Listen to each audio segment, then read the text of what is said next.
Today on Outside the Box Reviews, we're going zombie hunting with the McFarlane Walking Dead Series 3 Michonne figure.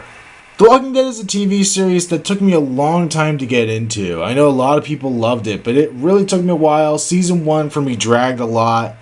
Season 2 kind of got me more hooked into it. I kind of felt like I understood the show a little more, so I kind of wanted to watch a little more. But Season 3 is what really got me super hooked into it. I've been currently watching it. I'm up to about the season break. And I've really been enjoying it more than I did the first two seasons.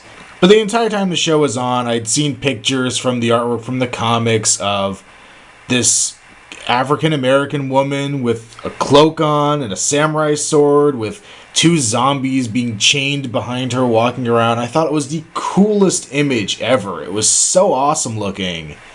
And at the end of Season 2, when they teased her appearance, I thought it was, totally cool. I was super hyped to see what they did with her. And so far, I have not been disappointed. Michonne has been one of the cooler characters, I think, on the show. Maybe I just prefer a more violent anti-hero kind of Punisher character than I do some of the more just normal people, I guess, that are in that show. I hadn't really had any desire to pick up any of the McFarlane Walking Dead figures until I saw this one. So let's take a closer look at her. Now, McFarlane's been making these in roughly a 5-inch scale, which kind of drives me up the wall. I don't know why they had to pick a scale that nobody else is doing. This won't fit in with your NECA stuff. It won't even fit in with your Marvel Universe stuff. It's just this weird kind of mid-range scale, which is very annoying to me as a collector. But they've done a good job at this height. The first real accessory we get is her poncho on here. It's a removable soft rubber piece, and it just slides off like that. It has a good shape to it. It's peeled back over here that will allow her one arm to be exposed. It's more covered over here. It comes together more at the neck so that it actually kind of clamps around her neck, holding it in place. It's a good texture to it. It actually does have some kind of burlappy texture. It has some dark, dirty paint wash all over it. It's a really nice little removable piece. She also, of course, comes with her samurai sword and sheath. The whole thing is removable. You can just undo it around her. Now, the strap on it is very, very, very flimsy feeling soft rubber plastic. It feels like this would rip very easily if you're not careful. But it's well detailed. It's got some good sculpt on it. It's got little buckles put onto it, even though they're not painted. There's a dark wash over the whole thing. It's the kind of laces up here on the scabbard itself. The white handle on it, and then you pull it out, and you have a really good looking blade. It's a nice silvery metallic look. It looks very nice. They really captured a good metal color for it. It does not have the little detailing it does up here at the hilt. On the show, she has kind of a pattern in here, but nothing like that on this sword. But still really well done, especially at this size. It's really tiny. And of course, the most important thing with any weapon like this, she holds it pretty well. It fits in her hand very nicely. She could potentially hold it a little tighter, but it fits well enough that you can pose her in a lot of different ways with it, which is definitely what you want. You could also get both hands on there. On to Michonne herself. They did an amazing job sculpting this figure. It really blows me away.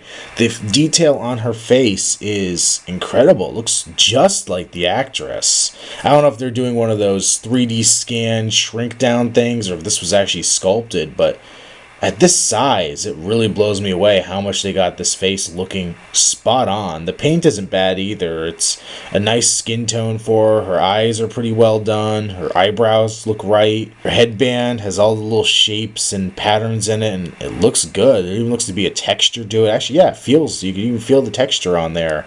Her hair is well done. The one gripe I have about it is they have that Marvel Universe kind of thing going on where it's split over her shoulder so that if you turn her head, it kind of looks a little goofy as to why she has the split in different parts. But I guess it all kind of works out in the end. It's not the worst thing you could have on there. One of the cheapest looking things on here is her necklace. It is just painted onto her skin and it does look a little flat and cheap. It would have been nice if they at least would have sculpted out the necklace part itself, like left the band painted on, but actually sculpted out the jewelry part. It just looks a little goofy. She has her brown leather vest on, which has some great paint and sculpt details on it. Her pink shirt on underneath. Now, one gripe I do have with this is that It seems everywhere on this figure, for the most part, or at least a lot on this figure. They do this great sculpting detail, but like the zipper on here is still brown. There's a lot of places that need just a little silver detailing. That wouldn't be hard to do. That it would have really bumped it up to the next level if they would have put that silver detail in there. And the zipper on here, the straps on the sheath, just little bits like that would have really elevated this to a whole extra level of awesomeness. The pink shirt is also not all that dirty. It's fairly clean, which is a little bit unrealistic, but the way the clothing hangs on her looks good. This is all a hard rubber. It's not a soft rubber like the hair is or anything like that, which actually surprised me. I think if NECA did this, they probably would have made this a soft rubber, but it looks really good. The back is well sculpted as well. We've got her belt, and that does have the silver detailing on the buckle. At least we got it there. And the belt looks really nice. It looks like it lays really naturally in there. Now, her lower torso here looks a little goofy. It flares out a little too much. And at first I thought, once again thinking NECA, that this was going to be one of those kind of diaper deals, the soft rubber diapers that NECA's been doing. But no, this is McFarlane. I need to get those expectations out of my mind.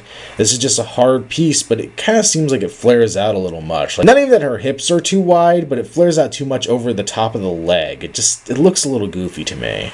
They did give her a pretty nice ass. The McFarlane has a lot of practice sculpting female asses, so I should think they would be very good at it by now. I shouldn't be surprised. The pants look pretty good. Got the pocket detail in here. Pretty much a blue color, but there's some good paint detail. It gets more brown and muddy down the lower part of the leg.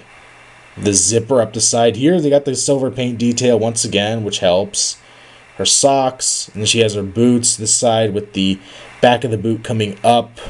And you can see all the laces and the detail, very dirty looking boots, the tongue is down. The whole thing's folded down. It just looks really good. They did a really good job on all the detail and a lot of the paintwork on here. The silver paint is a pretty minor gripe. I also forgot to mention she has her little biker gloves on, which also look good. They did a good job painting. They actually are sculpted on, not just painted onto the hand, which is another impressive bit. I thought this they probably could have gotten away with just painting on, but they actually did sculpt this. And Michonne has some really good articulation as well. She has a ball-jointed head. You can get up, down, left, right. That hair is rubberized, so it doesn't really hinder it too badly. You don't get quite as much up as I would like. I think you can get a little... It would have been nice to have a little more, but the hair really hinders that. And I guess if you force it up enough, it's not too bad. And down you could definitely get, like I said, side to side is very easy. Tilt in the head, all that stuff. So it's a very good ball joint up there. I appreciate that. Now her arm joints, you can see in there, have a little ratchet in there, which is kind of cool, so that even over time this probably won't get too loose. So you have 3 different ratchet levels on her shoulders. You can go up and down. You can also rotate 360. Same little ratchet joint kind of deal at the elbow. 3 clicks in there, swivel side to side. You bend at the wrist as well as rotate. Now, one gripe I have with the way the wrist is done is I feel this needs to be backwards. Here we have the peg with the ratchet built into the wrist itself, and the swivel is at the glove.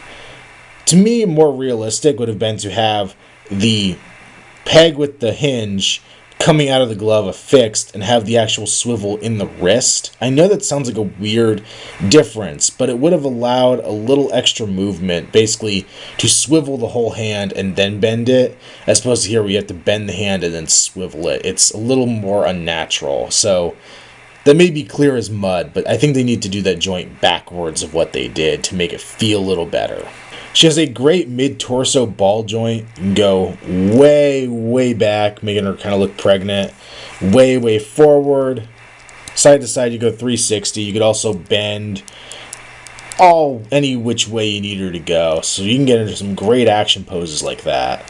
Once you get below the waist, the joints lack a little bit. The hips are just ball joints, just straight up old school ball joints. So she doesn't go back because she has a big ass. They don't go forward a whole lot. They go out to the side a little bit. There's really not a whole lot there. You can go in a lot, but going out's a little harder. Same ratchet joint here at the knee, swivel as well.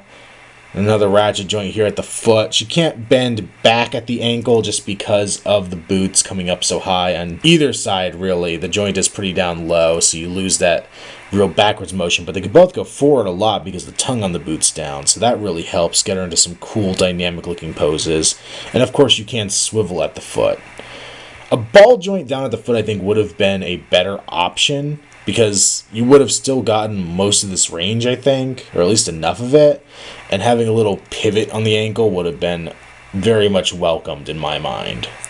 One thing I really wish Michonne here came with is a display base. She stands a little awkwardly. You have great articulation with her, but it just feels like it's really hard to get her into the right pose to get her to stand. As I said before, some pivots, ball joints in the feet may have helped remedy this a little easier. She does tend to feel a little awkward on her feet and needs some help standing. Also, it looks like her two pet zombies do come with stands, so that might have been good just to keep them all on the same plane. Overall, however, I think she is a very, very recommendable figure. I'm very happy with this purchase. She's really cool. The sculpting's good, the paint detail's really good, the articulation is pretty good. I don't like the scale. The scale of it is the only drawback for me. I wish she would have been in a 7-inch scale. It would have been so cool. If she was in a 3 3/4 inch scale, it would have been nice. Heck, if she was 3 3/4 inch, I could have stuck her next to my little G.I. Joe zombie here, and they would have fit together. But no, McFarlane has to be different, has to do it at this weird scale. And honestly, this just makes me more worried about what Assassin's Creed's gonna feel like when those finally come out, because I'm really worried we're gonna get something more like this than like what NECA did, and that would really bum me out. But here's hoping maybe McFarlane will try to honor what NECA did a little bit, just for the fans, but I'm not holding my breath. But yeah, back to Walking Dead. Michonne is totally awesome. I would definitely advise going and picking her up, and I would say if you're hunting for this figure, try GameStop first and foremost. A few of them in my area have gotten these figures in, and they're going for a few dollars cheaper than Toys R Us is charging for them. So if you want to find them in store, GameStop may be the better place. Pay $13 as opposed to $16, I think. So you saved yourself a little bit of money on that one, which makes it easier to pick up more. And speaking of picking up more, I'm a little torn. I want some advice. Do I get the pet zombies? As I said before, I thought they were such a cool visual when I first saw them, both in the artwork and at the end of Season 2. It was just cool to have this samurai chick, awesome samurai sword, crazy killing zombies left and right with these two enslaved, chained up zombies behind her. But I realized that in the show, they didn't really last all that long. And then I went and started reading the comics, and they last even less time. They're barely even in the comics. Blink and you miss them type thing. So, while I want them, and I feel like in the line of The Walking Dead, I should probably pick up a couple zombies, I really don't know if I want to pick those ones up. And who knows, by the time I get this video uploaded, I may have already made my decision. But let me know if you're planning to pick up this figure or the other pet zombies. Also in this line, there was an autopsy zombie and Merle. Those are ones that are an easy pass for me, but Michonne and her zombies, I think, may end up being what I get out of this line, if I get her zombies. I still don't know, I'm so torn. Make sure you check out Outside the Box Reviews on Facebook. I always post new finds there and all kinds of other random stuff that strikes my interest in the toy world. And until next time, it's been another Outside the Box Review. Stay tuned for more to come, unless the zombie apocalypse hits first.